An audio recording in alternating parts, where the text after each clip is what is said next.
The government is promising medical cannabis will be quicker and easier to access under policy changes announced today, but admits there are only a small number of quality products available. The changes mean medicinal cannabis products will no longer require ministerial sign-off, and responsibility for approvals has been given to the Ministry of Health. The Associate Health Minister Peter Dunne says a relatively small list of appropriate cannabis-based products will be compiled to provide clarity on the issue. I spoke to Mr Dunne and asked what would happen now. I'm going to be contacting the medical profession and the Pharmaceutical Society with advice from the Ministry of Health on a list of products that are not necessarily of pharmaceutical grade but which meet good manufacturing practice that they might want to consider prescribing for patients who seek a medicinal cannabis-based solution. So when you put the two together, more information, a streamlined process, more progress. But what practical difference does this make to people who want medical cannabis? Well, they first will need to talk to their GP, as they always have done, get a prescription from the GP and the specialist, and then have that considered and signed off by the Ministry of Health. At the moment, they then have to come to me on top of that for approval. I'm taking that step out of the process, so it will make it quicker. It will make it better. Is it going to mean more cases are prescribed? I don't know, because that really depends on what the decision of a medical practitioner is as to whether that's the best treatment available. And what is your message to medical practitioners? Because there's a lot of scepticism in the profession about medical cannabis. Yeah, and I think it's a really important point. My message to them is pretty blunt. It's to be open, to consider the facts and the evidence, and to make the best decision in the interests of your patients. I think that some just don't want to know, and some are prejudiced. I think that the days of not wanting to know and prejudice are over. This is about really saying, let's look at the evidence and the facts and make the best decision you can in the interests of your patients. And I'm not telling doctors that they must prescribe cannabis-based medical products. That would be totally irresponsible of me to do that. I'm simply saying that they need to consider the options and make the best decisions they feel that are in their patients' interests. And does this include botanical products?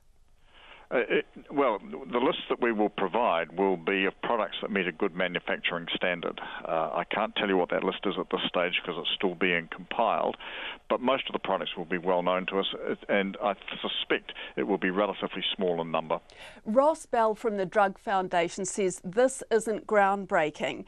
It's a small step, it's not significant. He said the biggest issue is the lack of products and price. Price is a barrier. I think he's right, and this was never intended to be a groundbreaking decision. This was one step in a series of steps.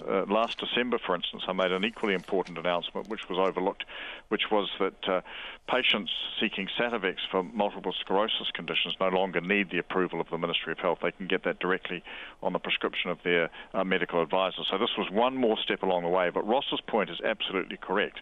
The issue worldwide is the availability of products of a quality standard. It's pretty low, there are very few, and the issue also is price. On the price front, we treat medicines of this nature the same way as we treat every other medicine, so the funding decision is one for Pharmac to make based on an application from the manufacturer or supplier. It's not an issue that the government gets involved in for obvious reasons. Mr Dunne, how much have you been influenced by campaigns like the Renton case, like Helen Kelly on this?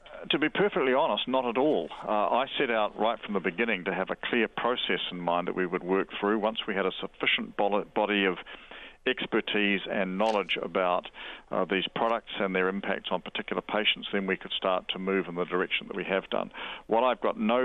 I'm not trying to be disrespectful towards the individual cases or campaigns. I've deliberately kept my distance from them because I've been solely concerned that our decisions are based on the evidence and the facts, and I've not tried to get involved in some of the quite traumatic personal circumstances around individuals. I've really focused on what's in the best interests overall, and I think that the steady, progressive way in which we've approached this is justified and right, and it certainly stacks up well against international practice.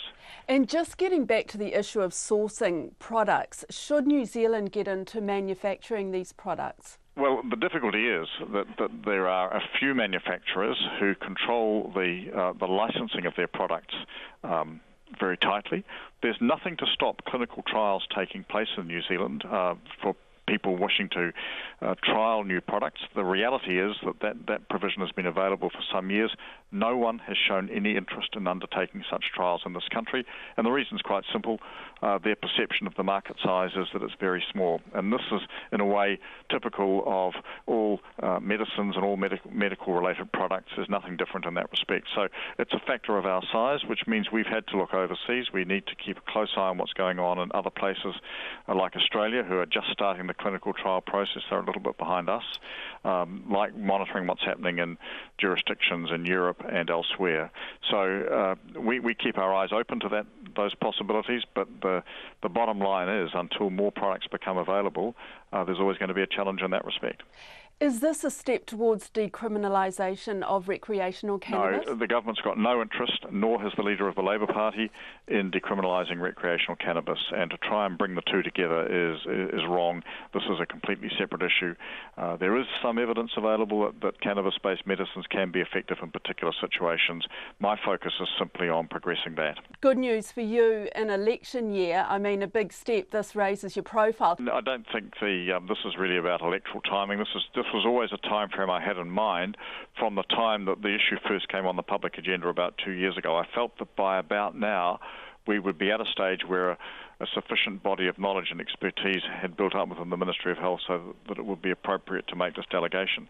Bear in mind that the number of cases that came before me as Minister was about 7 only, and every single one of those was approved. So there's not despite the noise, there's not actually, when it comes to the crunch, a huge demand historically for these medicines in New Zealand, and that brings us back to the supply issue. The perception of the suppliers is that there's not a big market here, so it's always going to be a challenge for us in getting good quality available product. Sure, and just lastly, Mr Dunne, are you planning to stand in Ohariu Belmont? Look, that's an entirely separate question. I've said all along it's my intention to do so, but that's got nothing to do with today's events.